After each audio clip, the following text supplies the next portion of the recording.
Pozdravljeni v petkovih minutah za kulturo. Z nami je letošnji Kresnikov nagrajenec Davorin Lenko. Pozdravljeni, Davorin. Pozdravljeni. 3-4 dni je minilo od takrat, ko so vas na Rožniku ukronali za kralja slovenskega romana.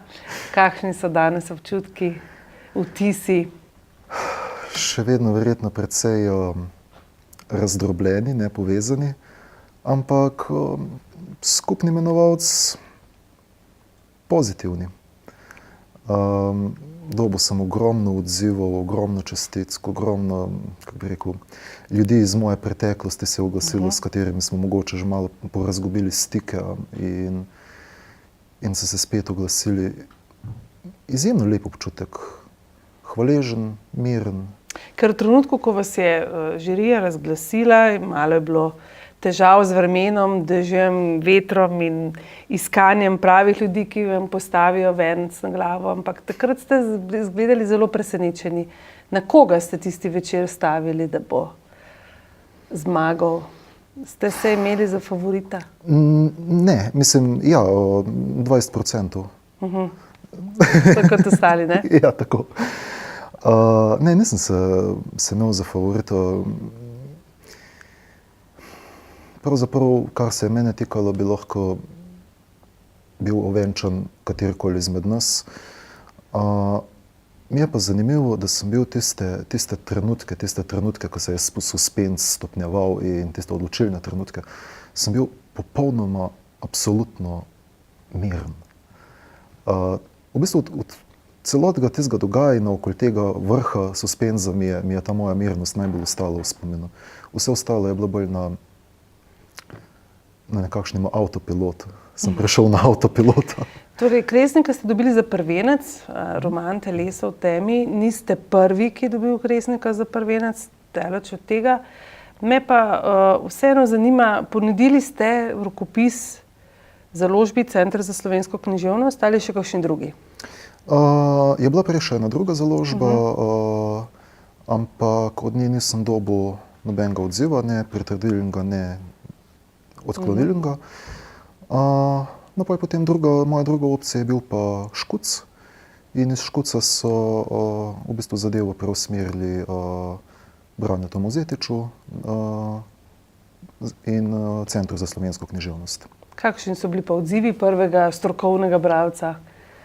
Kaj vam je rekel? Ste kaj spreminjali, še kaj dodelovali? Ne, pravzaprav kakšnih posebnih posegov v roman ni bilo, razen povsem lektorskih. Pa tudi, kolikor mi je lektorica pravila, ona ni imela kaj veliko dela, ker moja partnerica v bistvu gre čez vsa moja besedila in jih vsaj ta večje, pomembnejše, ta hude napake. Kaj bi rekli bralcu, ki bi zdajle prejel knjigo ali pa ki jo bo vzel s sabo na dopust? Na Rožniku smo slišali, to je problem moškega libida, ki se znajde, kako ste že rekli, v slepi ulici, pred slepo ulico. Ja, tam nekje. Mora biti na kaj bralec še posebej pripravljen?